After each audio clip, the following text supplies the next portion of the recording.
Muito bom dia. Nós vamos dar sequência ao evento de hoje, mas não sem antes um agradecimento muito especial pelo convite para estar aqui.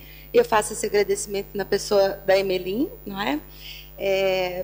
Porque essa data é muito significativa e porque eventos como este são eventos importantes para a alteração das mentalidades, como foi dito aqui, não é? Portanto, a significância da data de hoje faz com que eu me sinta especialmente honrada por ter sido convidada por esse painel. Então, muito obrigada. E, sem mais atrasos, não é? Nós vamos já passar a palavra para os conferencistas e combinamos aqui em torno de 15 minutos, não é, para cada exposição. E começo, então, convidando a pesquisadora Sofia de Almeida. Muito bom dia a todos. Queria começar por parabenizar os organizadores desta conferência, tão oportuna, é de facto também uma forma não só oportuna, pertinente e muito comprometida de assinalar o dia de hoje. Queria também cumprimentar os demais colegas de painel e também todos os presentes e participantes desta conferência. Como foi dito, eu tenho trabalhado nos últimos anos na cooperação para o desenvolvimento e, sobretudo, em todos os países lusófonos, todos sem exceção, maioritariamente na ONU, no PNUD, no OFO e nos últimos 2013, sobretudo com a Unicef, com ênfase em particular sempre nas mulheres e crianças, naquilo que é o chamado C4D, na sigla da ONU, que é a comunicação para o desenvolvimento, a comunicação para a mudança de comportamento, para a mudança social, um enorme desafio. Também se reflete naquilo que tem sido o meu trabalho de investigação, em investigações anteriores, sobre o empoderamento feminino, especificamente na Guiné-Bissau, mas na verdade o que me traz aqui hoje é a partilha de uma análise no âmbito da minha investigação de doutoramento em Sociologia, no ISCTE, que é sobre meninas e mulheres refugiadas em Portugal e na Dinamarca. É uma análise comparativa do impacto das políticas e práticas na integração das meninas e mulheres refugiadas através do seu trajeto e da sua experiência. O que irei apresentar não se refere a mobilidades entre os países da lusofonia, mas aos processos de mobilidade e integração num país da lusofonia. Neste caso, vou-me referir especificamente a Portugal. Desde o país de origem que as meninas e as mulheres são particularmente expostas à violência, ao abuso e à degradação económica. Os trajetos podem revelar-se mais complexos e terem um efeito desproporcional sobre estas meninas e mulheres em trânsito, como constatado por algumas das mulheres que entrevistei no âmbito desta investigação. Já nos países de acolhimento enfrentam múltiplas barreiras, incluindo barreiras pessoais, conflitos familiares, constrangimentos culturais e religiosos e literacia, capacidades linguísticas limitadas e todo um conjunto de alterações de padrões que potenciam as alterações das relações de género e que têm consequências sociais e familiares. Nomeadamente a alteração dos papéis tradicionais da mulher circunscrita e submissa à vida familiar e doméstica e, paralelamente, do homem, enquanto chefe de família, colocando um conjunto de desafios aos refugiados oriundos de países com contextos socioculturais distintos, isto também é referido por vários autores. Aquelas que estão sozinhas ou a desempenhar papéis tradicionalmente masculinos assumem duplos papéis que tornam mais difícil a aprendizagem de um novo idioma, a adaptação a um novo ambiente, podendo representar também uma ameaça e conduzir a um maior isolamento e marginalização. No entanto, e como tem vindo a ser mencionado desde ontem, a mobilidade pode também representar uma oportunidade de emancipação para estas meninas e mulheres. Torna-se para isso essencial perceber quais as características da mobilidade e quais os desafios da integração na perspectiva de género e também sob uma perspectiva intergeracional. E, portanto, falando de mobilidade, vamos perceber deste grupo, vamos perceber de onde vêm estas meninas e mulheres, como vêm e como veem o futuro, quais os desafios de integração. As meninas e as mulheres refugiadas que fazem parte desta investigação são provenientes de diferentes países e continentes, de contextos culturais, sociais e económicos distintos. Algumas fugiram da guerra, ou de perseguição religiosa ou política, ou de grupos radicais como o Boko Haram. Mas todas vieram em busca de paz, de segurança e de um país que lhes assegurasse o cumprimento de direitos, tanto quanto lhes era possível conhecer e identificar esses direitos. As mulheres que vieram sozinhas definiram o seu próprio projeto migratório, sendo que nenhuma delas tinha Portugal como país de destino. E foi ao longo do trajeto que Portugal se tornou uma possibilidade e, finalmente, o país de acolhimento. As mulheres em contexto familiar nem sempre fizeram parte da definição do projeto migratório. E nem sempre a escolarização é um fator determinante. No entanto, quanto mais fechadas e patriarcais são os contextos, menos voz têm estas mulheres. E de salientar que, mesmo em contextos de migração forçada, que é disso que estou a falar, a feminização é, de facto, cada vez mais evidente. E como é que vêm estas meninas e mulheres? As características da mobilidade são, de facto, muito diversas. Ainda que muitas mulheres venham por reagrupamento familiar, não diminuindo com isso os enormes desafios que enfrentam nas sociedades de acolhimento, muitas mulheres vêm antes mesmo dos maridos, ou sozinhas, iniciando assim elas próprias o processo migratório. E se por reagrupamento familiar os trajetos podem ser céleres e relativamente seguros, apesar dos desafios inerentes à mobilidade, como o desconhecimento cultural, as dúvidas sobre a sociedade de acolhimento, as alterações das relações de género, os projetos futuros e dos seus descendentes, já as mulheres que fizeram os trajetos sozinhas foram expostas a maiores vulnerabilidades e incertezas.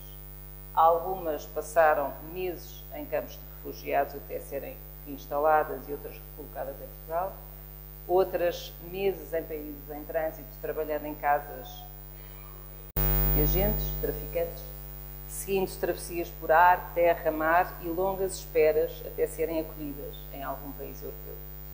Em comum, todas tinham a busca pela segurança, pela paz e pelo respeito pelos direitos humanos. Alguns os conheciam, de facto. Os trajetos destas mulheres foram por etapas. O projeto migratório foi faseado. Algumas destas mulheres estão em trânsito há mais de 5 anos. Primeiro optaram por países mais próximos, quer geograficamente, quer socioculturalmente, do seu país de origem, e só depois vieram para Portugal, tendo sido Portugal uma decisão pela influência de amigos, em alguns casos, e na maioria por indicação de autoridades e organizações que operavam nos países em trânsito, salientando que Portugal tinha políticas mais favoráveis ao acolhimento de refugiados. Chegadas e acolhidas em Portugal, como é que estas meninas e mulheres veem o seu futuro e quais os desafios de integração de forma sumária? Através da análise de dezena e meia de entrevistas em profundidade, que fiz ao longo deste último ano, as meninas e mulheres refugiadas em Portugal, podemos constatar que todas as mulheres, sem exceção, enfrentaram e enfrentam múltiplos desafios pela exposição da mobilidade, nomeadamente os constrangimentos de uma nova língua, as diferenças culturais e a dicotomia entre a manutenção e o reforço e a adaptação a novos padrões culturais, sociais e económicos. São mulheres e meninas provenientes de diferentes países e continentes, como disse, com perfis de partida muito distintos, mas com uma discriminação estrutural comum. A maioria é oriunda de zonas rurais tradicionalmente mais conservadoras, com códigos e normas culturais e religiosas mais fechados. As mulheres de zonas rurais e contextos mais discriminatórios, não obstante o grau de escolaridade que afirmaram ter, explicavam que a escola era apenas para aprender a religião e a língua nacional e local, conferindo-lhes capacidades bastante limitadas para o exercício de alguma atividade ou profissão, ou mesmo para a socialização fora do círculo estritamente familiar. No entanto, isso não era visto de todo como um entrave ou um problema, uma vez que estava perfeitamente adequado à realidade onde viviam, com o seu perfil de partida. Para estas mulheres, a mobilidade trouxe, de facto, um conjunto de alterações e enormes desafios. Desde já, deste grupo em particular, todas as mulheres e meninas no seu país de origem vestiam burca total, E por opção delas e dos maridos e dos pais, quando falamos de menores, decidiram abandonar o uso da burca, e todas fizeram questão de referir isso logo no início. Optaram por usar o hijab, ou o véu, e mantiveram um código de vestir tradicionalmente do seu país, revelando e preservando o reforço dos traços identitários. Neste grupo, as mulheres não saíam à rua, sequer, apenas em situações de emergência, estando de facto confinadas ao espaço doméstico, também ele com muitas limitações, como muitas delas me descreveram. E este grupo de que falo, de meninas e mulheres, apesar de serem, neste caso, do mesmo país, não eram das mesmas cidades e não tinham qualquer relação entre elas, à exceção de algumas menores, que eram filhas de mulheres que foram também entrevistadas. Este grupo está em Portugal há 1, 2 e 3 anos. E nenhuma destas mulheres dominava a língua portuguesa. Muito menos a língua inglesa, e mesmo a sua língua nacional era falada com muitas limitações. Apenas a língua local era, de facto, a língua dominante. As entrevistas foram possíveis, claro, por via de um tradutor, e, de facto, mais uma vez provoquei as barreiras linguísticas, também resultado de um cotidiano, ainda hoje, muito confinado ao contexto familiar e doméstico, traduz-se na limitação de ações, de contactos, de relações, aumentando a dependência quer familiar, quer institucional. Quanto menor é a escolaridade, maiores são as dificuldades em dominar a língua portuguesa, ficando limitadas, de facto, às línguas faladas no seu país de origem. E o inglês é dominado apenas por aquelas que vêm de zonas urbanas, com mais escolaridade e condições socioeconómicas mais elevadas.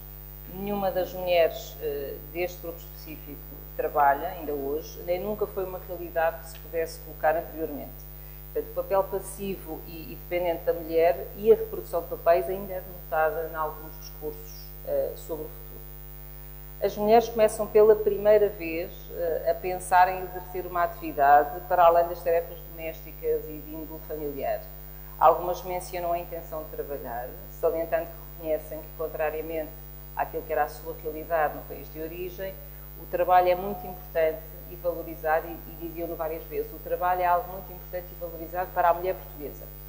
Como estamos em Portugal, começam de facto a achar que também poderá ser importante.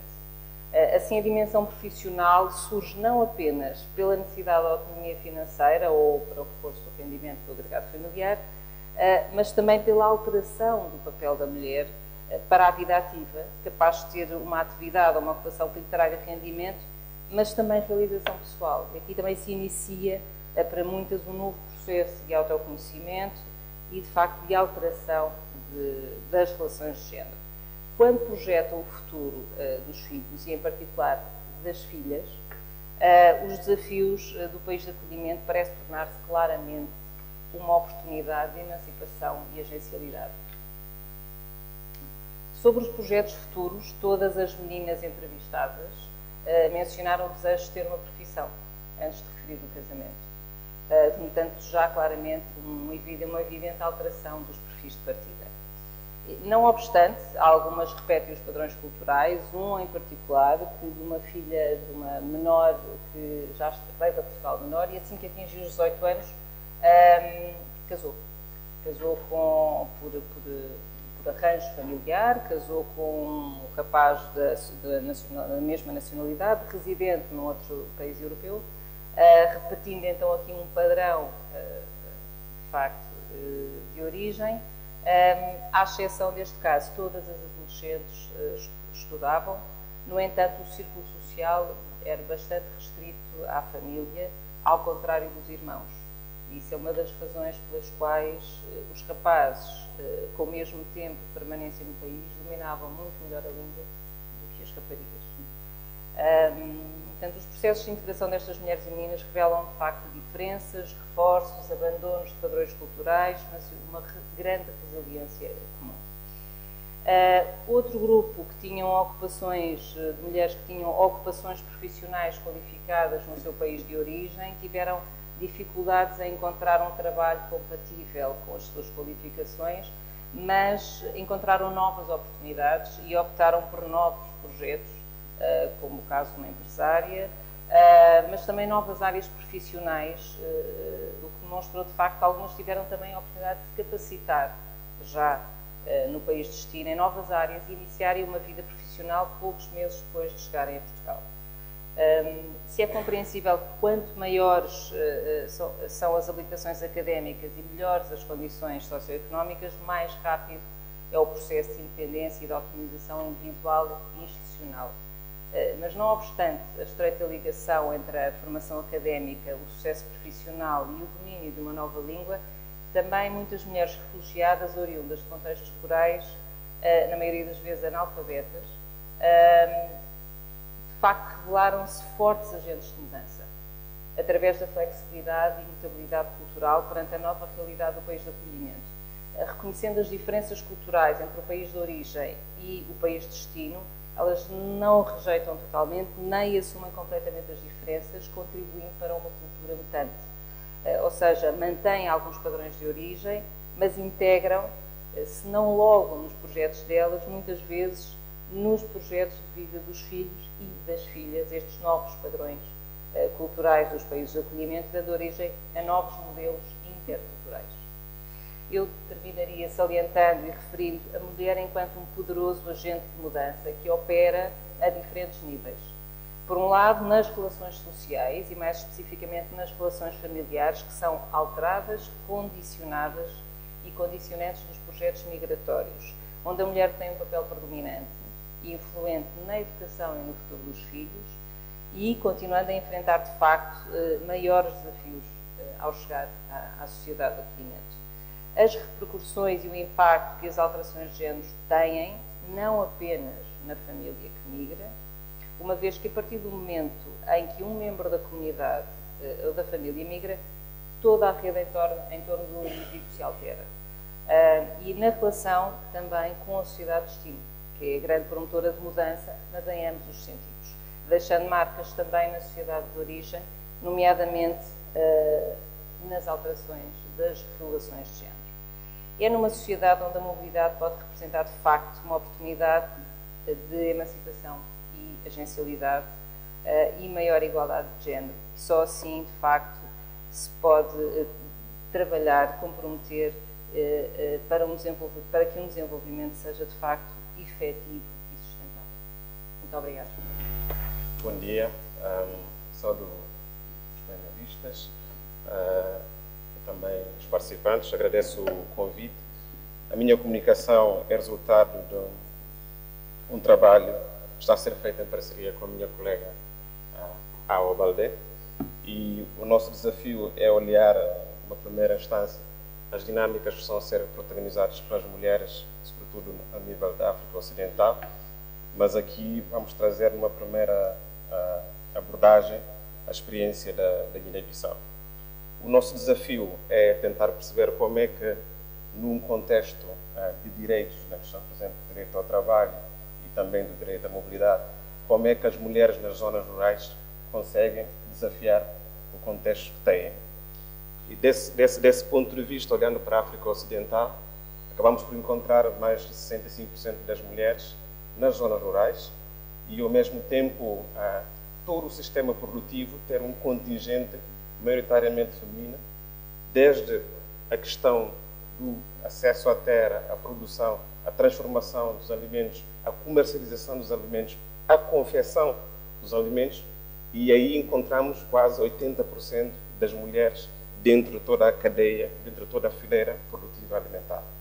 Agora, quando vamos ver a questão, por exemplo, do direito, já começamos a encontrar alguns conceitos a ficarem um bocado obsoletos. Ou seja, no caso do contexto rural ao nível da África subsaariana, não se trata da questão do direito ao trabalho.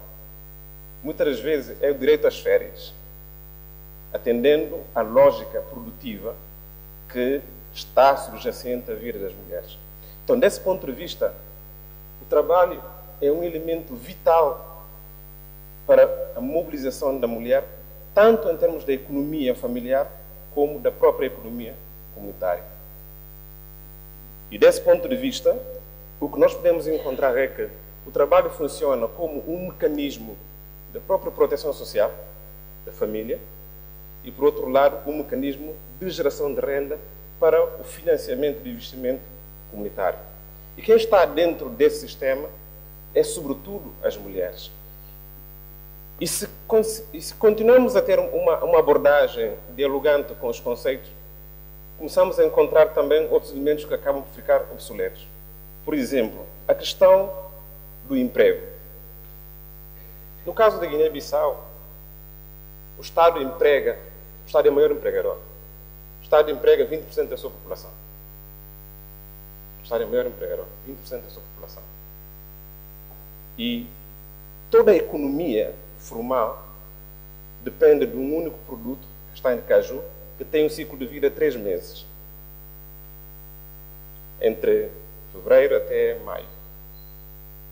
Mas os mercados continuam disponíveis dos produtos, de serviços, de todo um sistema que vem, sobretudo, das zonas rurais. E quem é que se encontra dentro dessa cadeia? São as mulheres.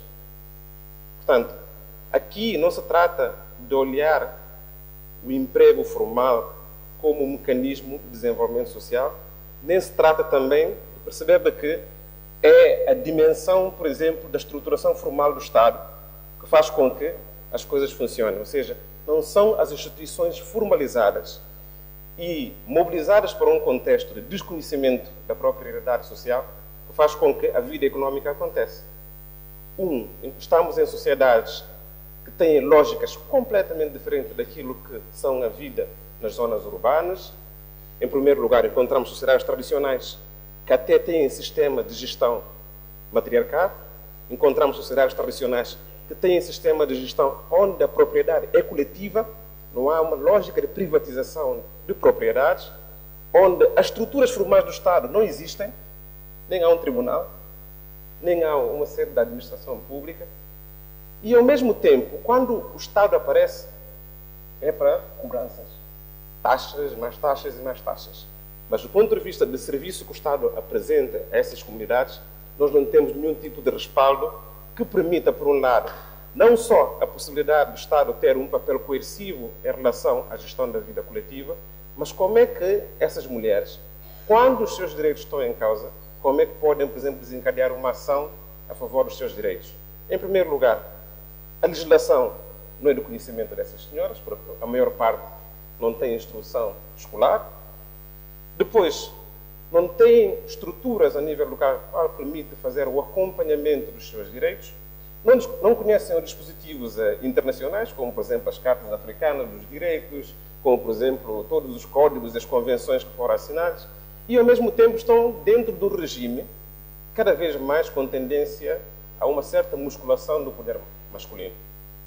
Então, desse ponto de vista, lá está, justifica a ideia de que o trabalho não é um direito, o trabalho é uma necessidade, enquanto estratégia de sobrevivência a toda uma ausência de estrutura do Estado que devia dar garantias e condições de vida às mulheres, e, por outro lado, para lutarem contra uma certa lógica gerontocrática comunitária, no qual a mulher é utilizada enquanto uma ferramenta de trabalho.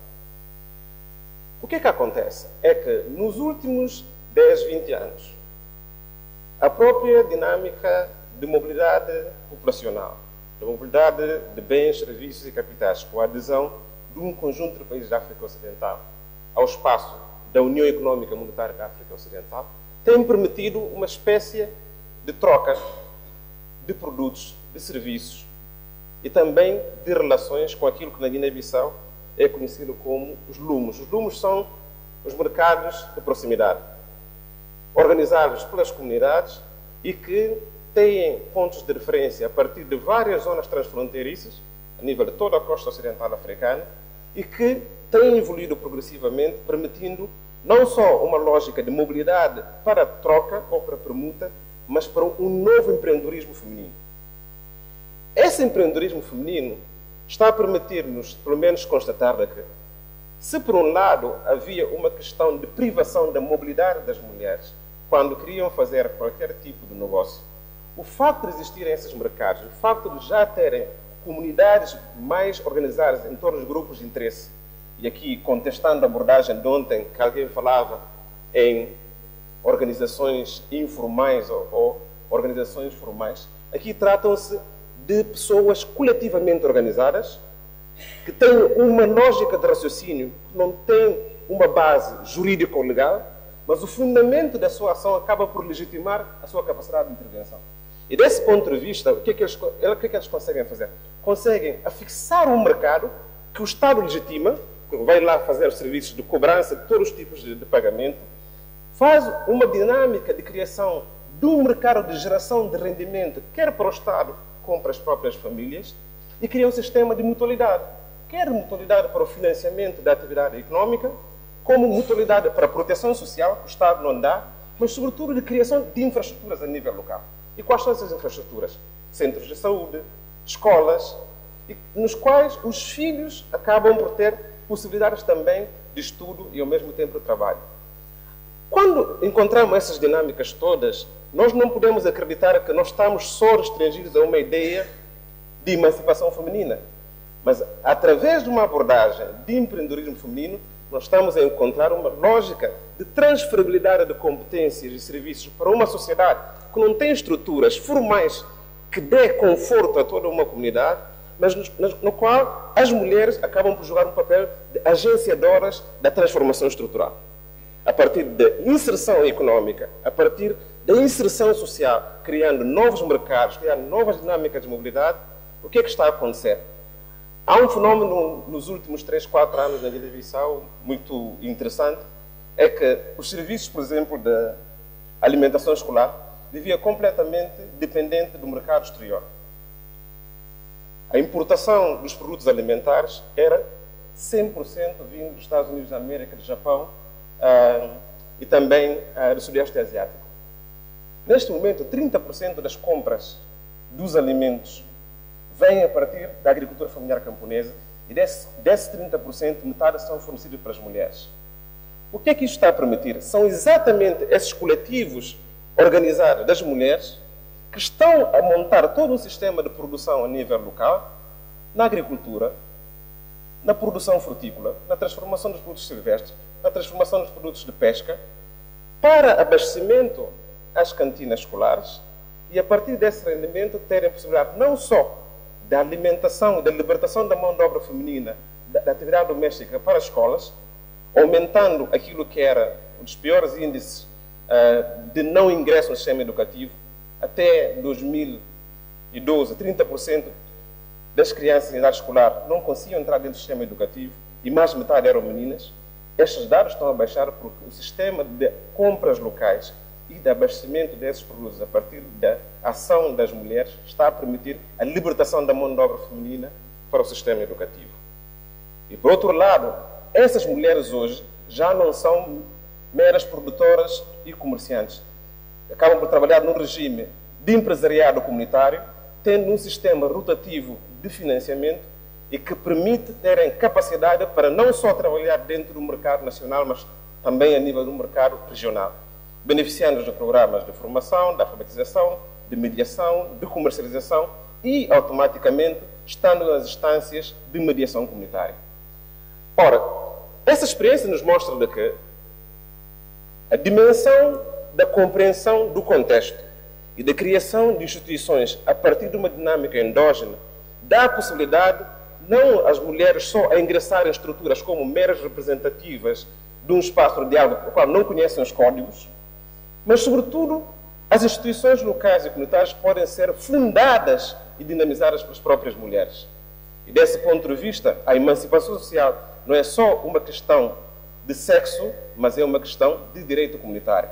E, a partir do direito comunitário, acreditamos que podemos ter uma abordagem no qual o direito econômico, o direito à proteção, poderão permitir uma nova roupagem daquilo que é a abordagem sobre a situação do trabalho, a situação da mulher sobre o mercado de trabalho, para redefinir os novos conceitos de emprego que até aqui são elementos mais distantes da vida das mulheres. Muito obrigado. Bom dia, ouvintes. Bom dia, oradores. Eu tenho o prazer de dividir este painel. Gostaria também de agradecer e saudar os organizadores do evento por proporcionarem um debate de tamanha qualidade num dia tão importante quanto este de hoje. E gostaria ainda de desejar Feliz Dia das Mulheres a todas as mulheres aqui presentes. Neste segundo dia de conferência, nós damos continuidade às questões de gênero no âmbito internacional, mas desta vez com foco em outra figura tão vulnerável ou mais ainda mais vulnerável do que as mulheres, que são as crianças e adolescentes inseridos em contextos de famílias transnacionais e internacionais. Essas famílias transnacionais e internacionais são famílias em que seus membros estão inseridos em mais de uma nacionalidade ou com mais de uma origem. Ou ainda, famílias em que possuem relevância e possuem debates que incluem leis de mais de um país. Ou seja, possuem aspectos em que serão discutidos mais de uma lei de mais de uma nacionalidade. Parafraseando um pouco a obra de Ana Karenina, os problemas das relações familiares aparecem sempre quando há uma ruptura ou uma quebra no núcleo familiar. E problemas nas famílias internacionais conseguem ser bem mais complexos do que os problemas nas famílias de ordem normal, de ordem nacional. Porque, além das complexidades e dificuldades práticas normais do direito de família, nós ainda temos dificuldades do âmbito internacional, ou seja, pelo menos duas competências processuais, duas ou mais leis que podem ser aplicadas no caso concreto, sem falar de questões de soberania, ordens públicas de vários países, divisão de bens entre vários países também, em várias localidades, e ainda questões de guarda e de direitos de crianças e adolescentes que são presumidamente vulneráveis. O que fazer? A questão central é o que fazer quando esses cônjuges ou companheiros ou namorados decidem se divorciar ou se separar e há uma criança envolvida na relação. E ainda o que fazer quando eles desejam passar a residir em países diferentes. O que acontece quando um estrangeiro decide voltar para a sua região de origem ou ainda começar uma vida em outro país e há a questão de guarda envolvida. Com quem essa criança passará a residir, como definir qual é o melhor país para ela.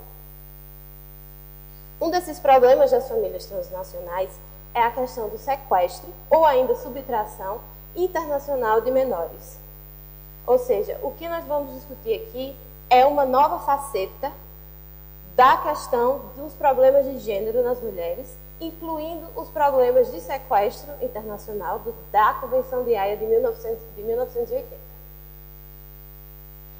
O sequestro, ou ainda chamado, assim, de maneira melhor chamado de subtração internacional de crianças ou adolescentes, acontece quando um dos pais, um dos genitores, ou ainda uma pessoa próxima da família, retira uma criança ou adolescente do seu local de residência habitual e leva, sem autorização do outro genitor, para residir em outro país.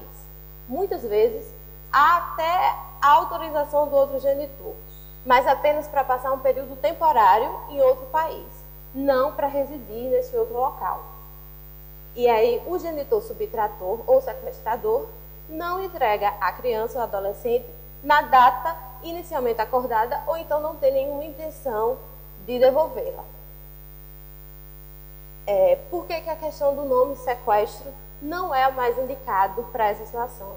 Porque pode se confundir com o crime de sequestro de cárcere privado de crianças, que não é essa situação necessariamente. A maioria dos países não constitui o sequestro internacional de crianças como crime. Alguns sim, como os Estados Unidos. No Brasil, isso não é tipificado. Há até um crime de natureza parecida, constante no artigo 249 do Código Penal, mas que não é especificamente a questão do sequestro internacional, porque não envolve os pais das crianças, os genitores da criança, como os responsáveis pelo sequestro. Esse sequestro internacional de crianças ela vai ser protegido por dois instrumentos internacionais, que no Brasil nós temos a Convenção Interamericana sobre esses aspectos civis do sequestro, e no âmbito de ordem mais mundial, nós temos os aspectos civis, a Convenção de Haia de 1980 sobre os aspectos civis do sequestro internacional de crianças. Antes de nós culparmos as mães sequestradoras, nós precisamos ter uma visão mais ampla de quais são os motivos que levam essas mulheres a emigrarem de seus países de origem e o que leva elas a saírem dos países em que elas constituíram a família. As mulheres saem de seus países de origem em busca de uma vida melhor. Todo mundo emigra de um local para outro em busca de novas oportunidades, em busca de uma vida melhor, em busca de uma esperança que procure resolver aqueles problemas que estavam presentes no seu país de origem, seja ela de ordem de guerras, cultural, financeiro, estudo, familiar, independentemente do contexto. O que essas pessoas buscam, parafraseando Bauman, é procurar uma nova identidade e se encaixar no país em que se irá residir. Essas fixações entre os outros países permanentemente podem acontecer geralmente de duas formas, ou por meio do trabalho, ou por meio da concretização de uma família. Por isso que há tantos casamentos internacionais. Muitas vezes, o objetivo do casal é até constituir uma união estável, uma simples união estável, ou como aqui em Portugal é mais conhecido como união de fato. Mas, por essas uniões não terem os mesmos efeitos de casamento para fins de residência permanente, acaba se optando pelo casamento. Então, o casamento pode acontecer de maneira natural, mas pode acontecer como uma forma de se fixar permanentemente num território. O problema dessa constituição do casamento como forma de se fixar no território, como aspecto de territorialidade, é que em vários países, principalmente da União Europeia, a mulher vai ficar vinculada ao estatuto legal do seu marido. Então, muitas vezes ela não sabe exatamente o que vai acontecer com a sua residência, com a possibilidade de estar naquele país, caso ela fique viúva ou caso ela se divorcie. Como as condições de trabalho para as mulheres migrantes são bem inferiores às possibilidades do homem imigrante, com salários bem mais baixos, então essas mulheres acabam sem autonomia financeira suficiente de ficar naquele país quando acontece o divórcio, especialmente na situação de uma mãe solteira. Então, o que é que ela vai encontrar de problemas? Ela vai encontrar problemas de autonomia financeira, questão de acesso à justiça de menor qualidade, de menor facilidades do que em relação às nacionais, vai encontrar um contexto cultural mais difícil, mais não familiarizado do que o seu de origem, não vai ter a sua família por perto. Então, quando você junta tudo isso, e além disso, as dificuldades relativas ao gênero das mulheres migrantes, toda a questão dos estereótipos e preconceitos. Quando você junta tudo isso, a vontade dessa mulher vai ser voltar para o seu país de origem. E muitas vezes, na maioria dos casos, ela não pede autorização ao genitor com medo de perder a guarda da criança. A situação ainda piora quando ela está passando por algum problema de violência de gênero, ou ameaças, ou abusos psicológicos, ou violência física. Além de todos aqueles fatores, nós ainda temos um plus, que é a dificuldade e o medo de se buscar ajuda. Então, o que isso pode acarretar é um futuro sequestro internacional de crianças, que às vezes ela nem sabe que está praticando algo ilegal. Ela simplesmente pega a criança, some do mapa e volta para o seu país de origem. Quando ela chega no país de origem, ela procura, muitas vezes ela mesma procura as autoridades para tentar repatrializar aquela criança como brasileira. Já que em alguns casos a nacionalidade brasileira ela não vai vir de forma automática. Então, de antemão, nós podemos chegar a algumas conclusões. É que A situação de dupla desigualdade da mulher migrante, a depender do caso, ela pode levar, sim, a ser uma questão de gênero inserida em dois grupos minoritários. E essa questão não prejudica só ela, mas prejudica também outro sem ainda mais vulnerável, que é a criança ou adolescente, que está sendo levado da sua zona de conforto, daquilo que ele conhece, e sendo afastado da outra figura, da figura paterna. Luísa Lopes, que é do Departamento Consular de Brasileiros no Exterior e do Ministério das Relações Exteriores no Brasil, ela aponta que algumas dificuldades enfrentadas por mulheres que querem retornar ao Brasil com seus filhos e acabam encontrando uma judicialização hostil. Por que eu destaquei a posição das mulheres? Porque a grande procura e os grandes casos no Brasil de sequestro internacional de crianças, a mulher quase sempre está presente como réu. E o pior é que a rede brasileira de apoio a isso é tão desenfreada, tão não unida, que eles não conseguem juntar dados concretos sobre esses números.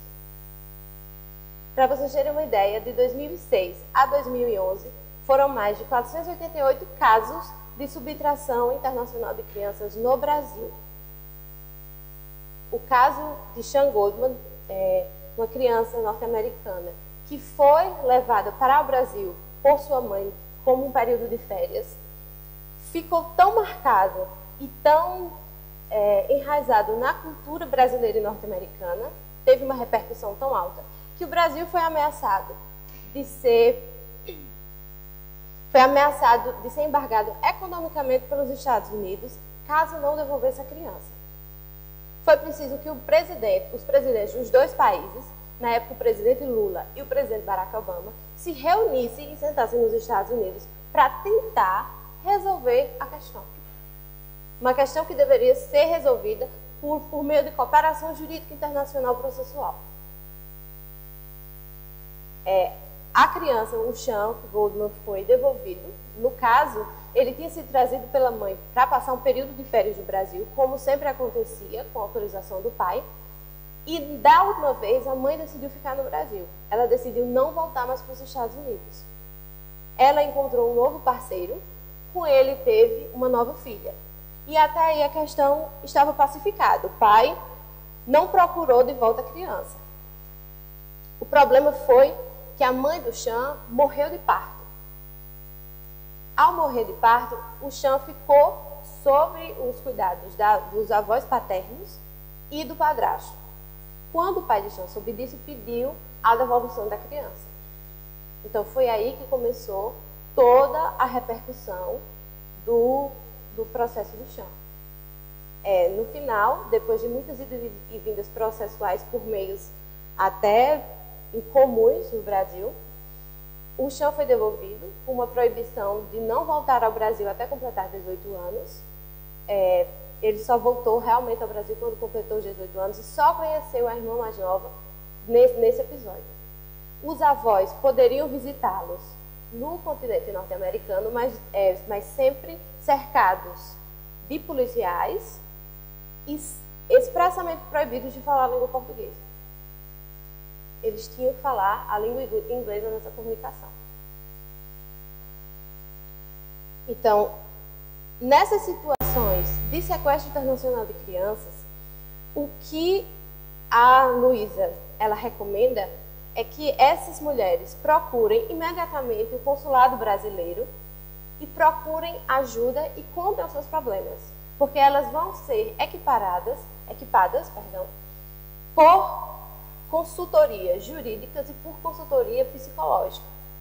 Então, elas vão ter acesso a tudo que elas precisam, todas as provas que precisam produzir, inclusive testemunhais, e especialmente se ela estiver passando por uma dificuldade por problemas de violência doméstica.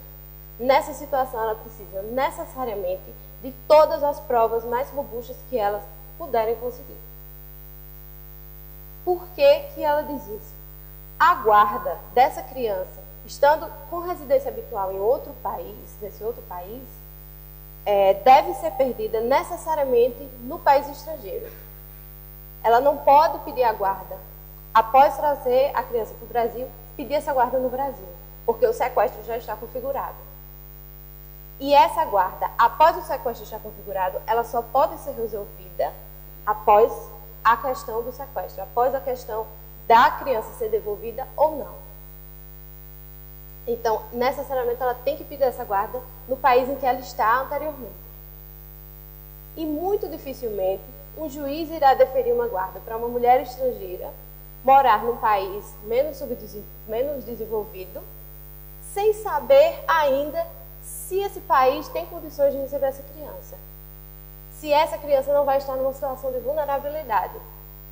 Então, o consulado vai ajudar ainda essa mulher a conseguir documentos e a presença de uma vistoria de autoridades brasileiras, de assistentes sociais brasileiros, que façam um laudo atestando ou não se a residência que essa criança irá passar a ficar no Brasil tem condições de fornecer um desenvolvimento saudável para ela.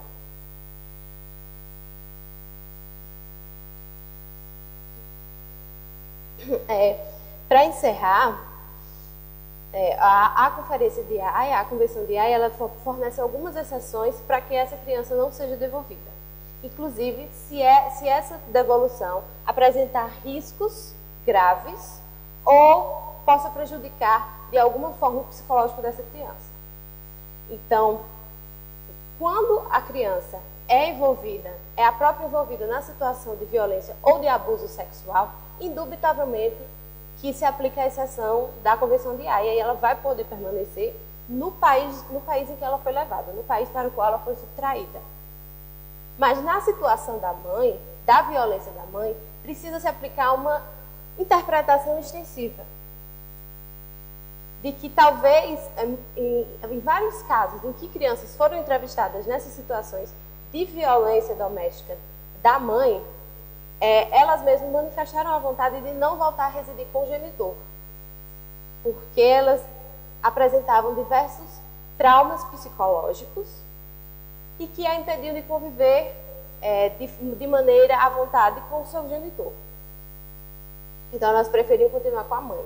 Então, nessas situações, pode-se estender a exceção dos riscos implícitos para a criança, estendendo esses riscos implícitos para a criança e autorizando a estada dela no Brasil. Existe um caso bem emblemático que a Luísa fala de um casal, o genitor português e a mãe brasileira. Nessa situação, a mãe estava passando por situação de violência doméstica e pediu o apoio às autoridades brasileiras. Entrou na justiça pedindo a guarda da criança. Só que, infelizmente, como ela estava vivendo num abrigo com a criança, o genitor português entrou com uma ação de alienação parental e conseguiu a guarda da criança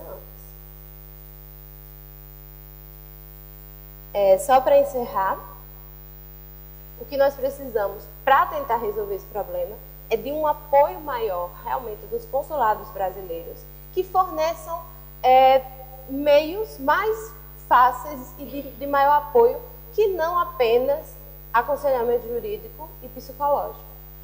Precisa-se de uma postura mais forte do Brasil e precisamos ainda que esses países para qual essas mulheres emigram inicialmente forneçam condições de trabalho, forneçam condições de autonomia financeira, já que muitos desses problemas poderiam ser evitados se essas mulheres tivessem condições de trabalho, boas condições de trabalho, bons salários e que se equiparasse o direito de acesso à justiça a essas mulheres, tanto quanto os nacionais desse país.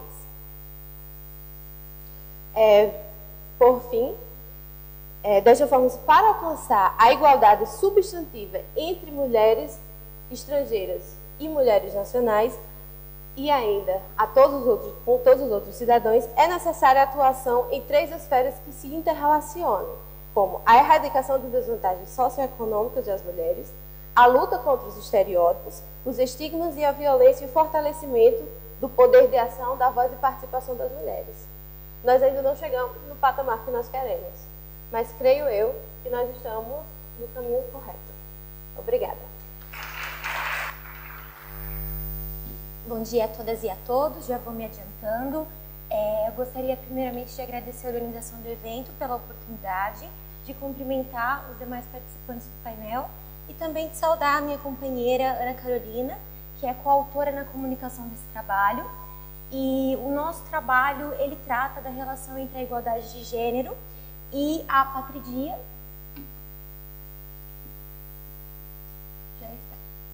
E a apatridía, e as nossas investigações, elas têm como objetivo demonstrar de que maneira que as leis discriminatórias de nacionalidade, que conferem direitos díspares para as mulheres com relação aos homens, impactam na esfera familiar. E tudo isso nós vamos analisar com fundamento na nova Lei de Imigração Brasileira, que é a Lei número 13.445, que trouxe inovações muito importantes sobre essa matéria. Bom, para isso, então, eu começo fazendo algumas considerações introdutórias sobre o fenômeno da apatridía. A apatridía, ela consiste basicamente na ausência de nacionalidade, de vínculo de nacionalidade entre um indivíduo e um Estado. Então, o direito à nacionalidade, muito embora seja um direito humano autônomo, ele constitui requisito para o exercício de outros direitos fundamentais, como o direito de acesso à saúde, à educação, a oportunidades laborais, o acesso à segurança social, entre outros direitos. E a limitação desses direitos, ela pode levar à marginalização das pessoas apátridas. E por isso que o fenômeno da apatridía é um fenômeno tão grave, aliado ao fato de que atualmente existem aproximadamente 10 milhões de pessoas apátridas no mundo. Então é um fenômeno que atinge uma dimensão global. Essas informações são informações que foram feitas pelo Acnur.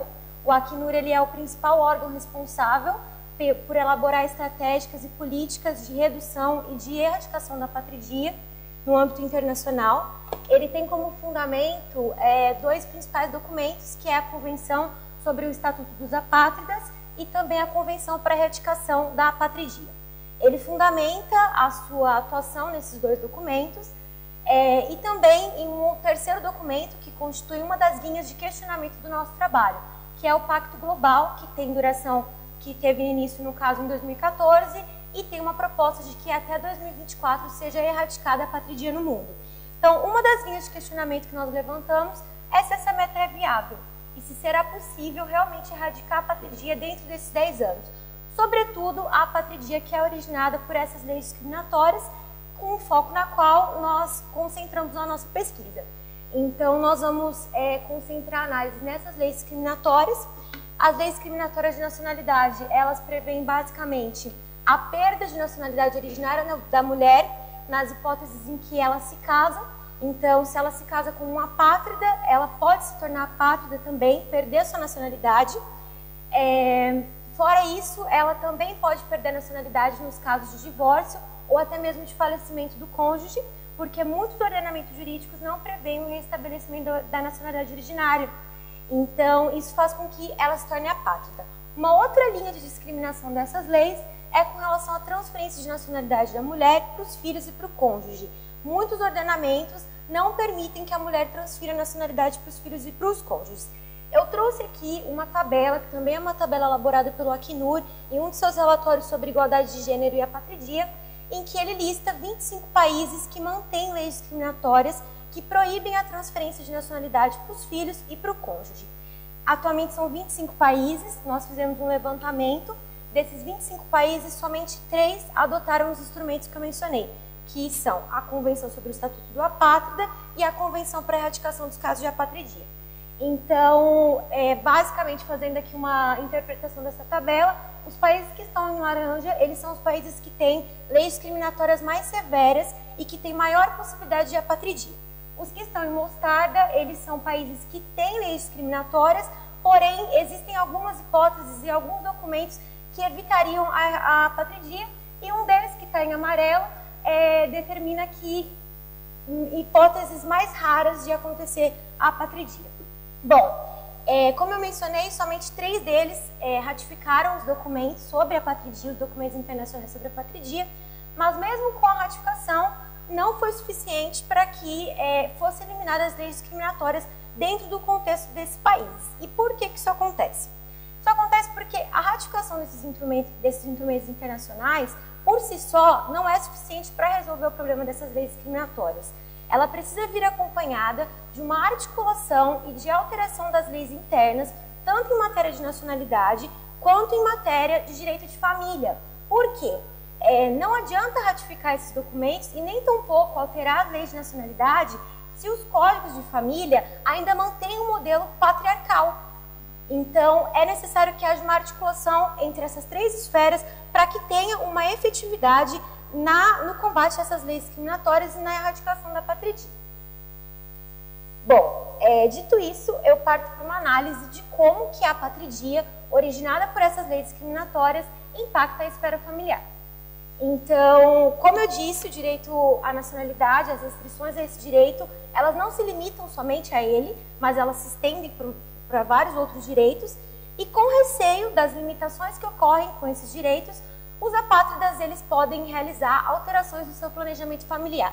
Então, por exemplo, as pessoas apátridas podem evitar se casar para não transferir a nacionalidade para o cônjuge. Nas hipóteses em que se casam, elas podem optar por não ter filhos para não transferir essa nacionalidade para os filhos. E por último, há até hipóteses em que mesmo se casando, mesmo estando juntos e tendo interesse em manter o vínculo conjugal, os casais se separam com o intuito de constituir outras formas para poder adquirir nacionalidade, já que juntos eles não vão poder e vão estar sujeitos a todas as vulnerabilidades que são geradas pela patrídia. Isso altera o planejamento familiar e aqui nós fazemos um questionamento. Existe alguma proteção dos direitos à constituição e à convivência familiar do apátrida? Então, para responder essa questão, nós nos concentramos em dois institutos. O primeiro deles é o princípio da unidade de nacionalidade familiar, que prevê que os membros de uma família devem todos ter a mesma nacionalidade. Aqui nós temos um problema, porque na medida em que esse princípio ele fundamenta a proteção dos direitos fundamentais e garante a ampliação desses direitos, ele também pode servir como fundamento para fomentar as leis discriminatórias. Então, por isso que é tão importante, como eu já mencionei, que os códigos de direito de família, eles também sejam alterados. Porque se existe um modelo de família patriarcal, esse princípio ele vai ser aplicado de maneira a considerar o quê? Que a nacionalidade que vai prevalecer vai ser sempre a do homem. E com fundamento nisso, as leis discriminatórias são mantidas. Então, esse é um dos fundamentos que mantém as leis discriminatórias, que pode servir tanto para ampliar os direitos fundamentais dos apátridas, quanto para restringir. Por isso que é importante uma análise desse princípio de uma forma desvinculada do ideal de família patriarcal.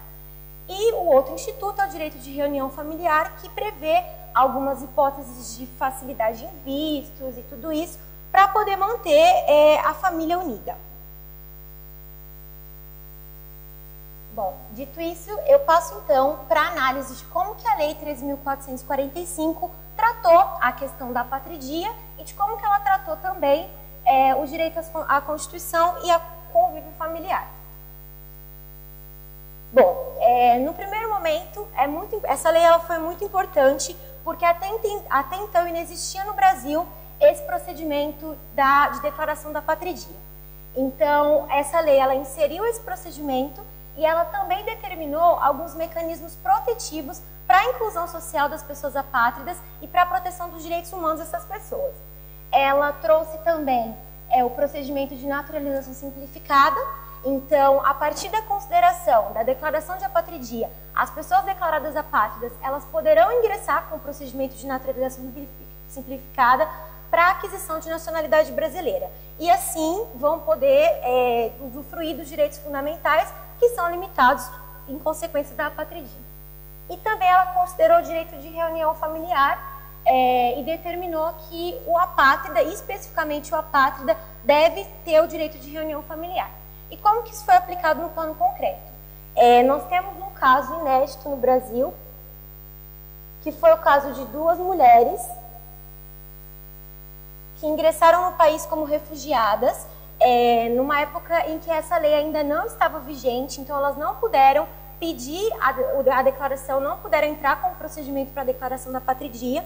Elas entraram no país como refugiadas, elas nasceram no Líbano, e no Líbano o país considera que para a aquisição de nacionalidade, os pais têm que ser libaneses.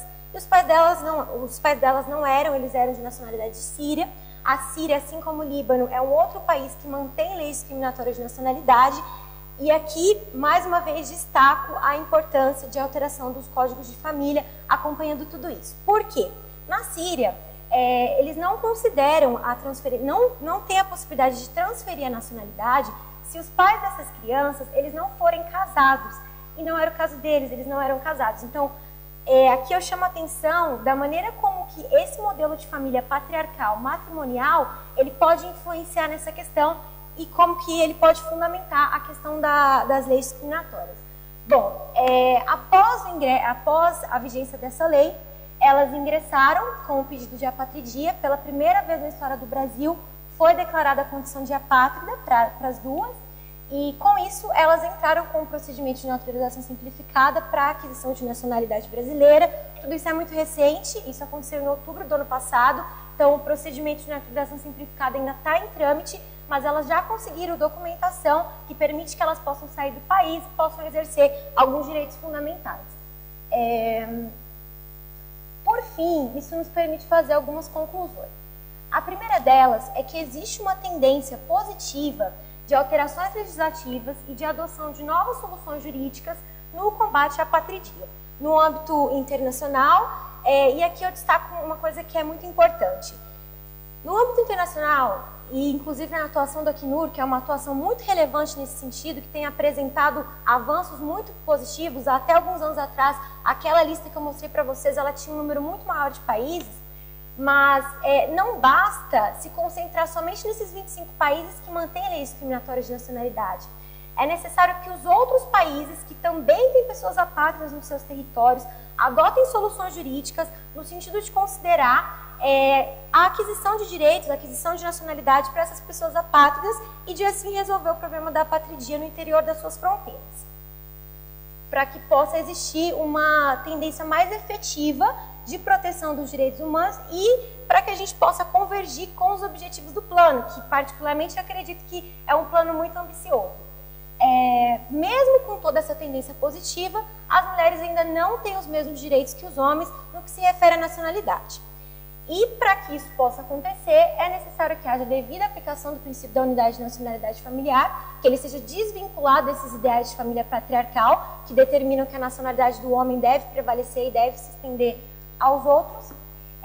Como eu já disse, é necessária a articulação entre as leis internacionais e as leis internas em matéria de nacionalidade e também do direito de família, para assim reforçar as estratégias de combate à apatridie.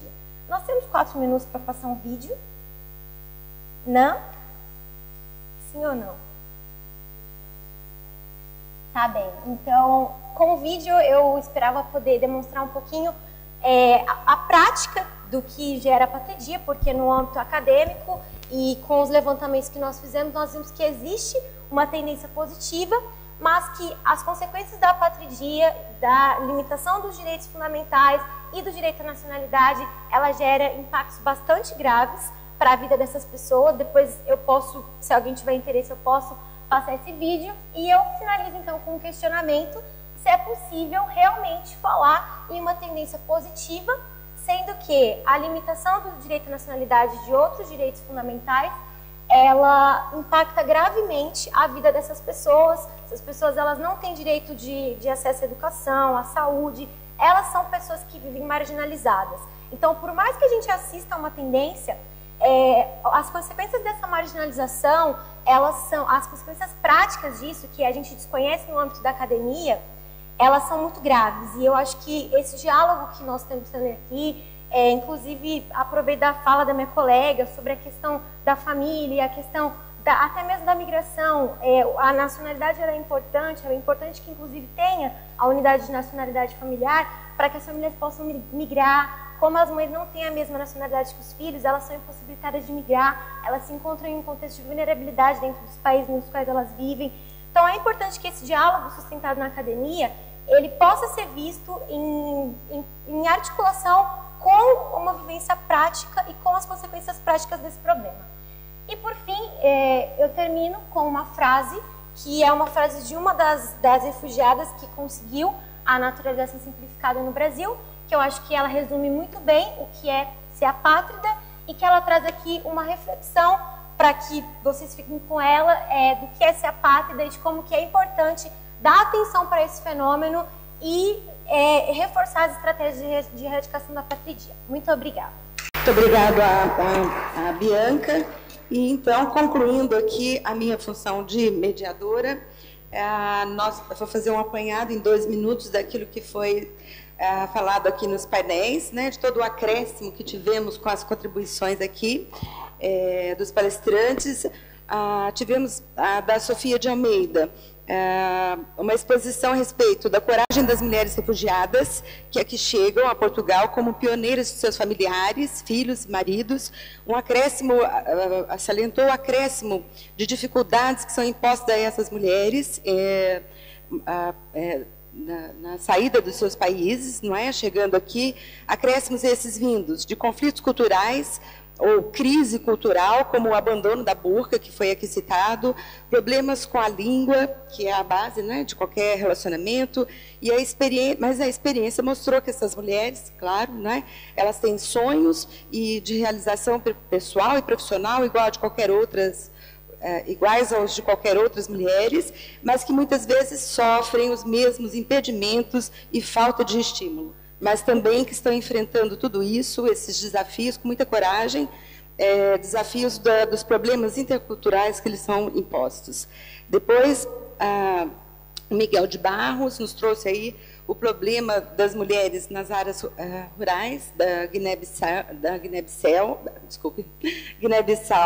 mostrou que ali há problemas numa dimensão que é produtiva, uma área rural produtiva, então uma área fundamental para qualquer sociedade, mas soma-se a problemática enfrentada por essas mulheres, o abandono dos órgãos de Estado, no que diz respeito a políticas públicas e sociais, mas que também, para contornar este problema de uma forma muito empreendedora, essas mulheres se organizam em mercados coletivizados, legitimando a sua capacidade econômica e financeira. Mulheres que repudiam a realidade que lhes é imposta e, por meio de ações empreendedoras, alteram essa realidade para si e para a comunidade na qual estão inseridas. Depois ouvimos, né, da Camila Oliveira da Costa a questão relacionada à subtração internacional de crianças, um problema que é acrescido, né, há um acréscimo de problemas nas disputas familiares, seja pelo confronto das legislações aplicáveis, seja pela própria crise conjugal que se agrava, pelo afastamento de crianças de um dos seus genitores. Mas ainda, soma-se a isso, a necessidade de adequação dos instrumentos internacionais à realidade daquelas mulheres que se afastam com seus filhos ou são afastadas deles. E ainda um acréscimo de problema em função da desigualdade ou instabilidade desta mulher quando se encontra numa situação de mulher estrangeira. Uma desigualdade que reflete, claro, nos seus filhos e, de resto, em toda a sua família.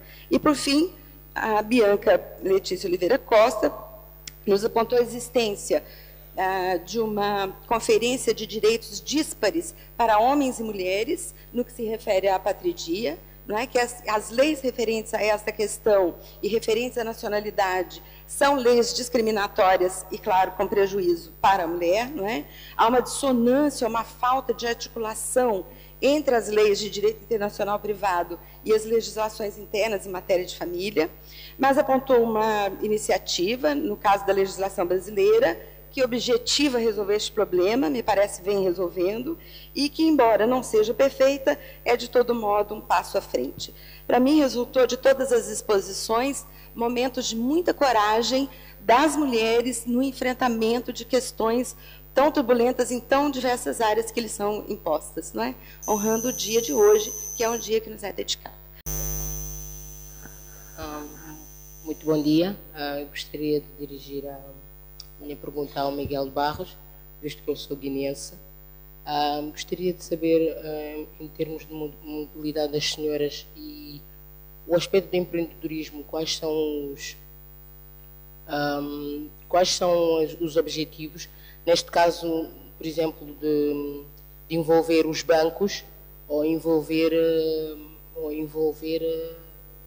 a parte financeira. Como é que nós podemos ajudar as senhoras a empreender para saírem dos seus lugares para irem para os outros, por exemplo? Obrigado pela questão. Eu acho que há duas dimensões importantes. Não se trata de ajudar as senhoras a empreender. Elas já são empreendedoras, já têm dinâmicas que conseguem protagonizar, onde nenhum outro ator formal institucional consegue agir dentro desses campos, mas acabando por trazer essas estruturas do Estado, como a administração local, as finanças, as alfândegas, para jogar um bocado o seu papel. Portanto, a dinâmica não existia, é desencadeada por essas mulheres a partir dos agrupamentos e coletividades comunitárias que depois vão abordando uma espécie de links por diferentes zonas que têm, por exemplo, os tais lumos, aqueles mercados como centro de encontro.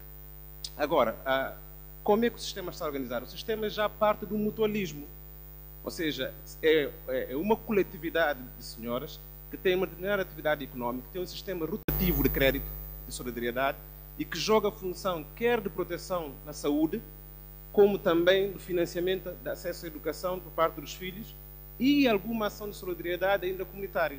Portanto, a dinâmica, ela se orienta por si, porque as instituições financeiras estão apenas concentradas nas zonas urbanas e, em particular, na capital. Portanto, eles não estão dentro do sistema especulativo e nem têm acesso ao crédito, por exemplo, formal, mas desenvolvem uma lógica.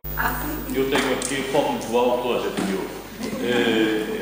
Eu gostei imenso da intervenção do Miguel Barros, porque demonstra realmente que o direito que está escrito não é bem igual ao direito que se põe em prática, e isso é fundamental para qualquer jurista.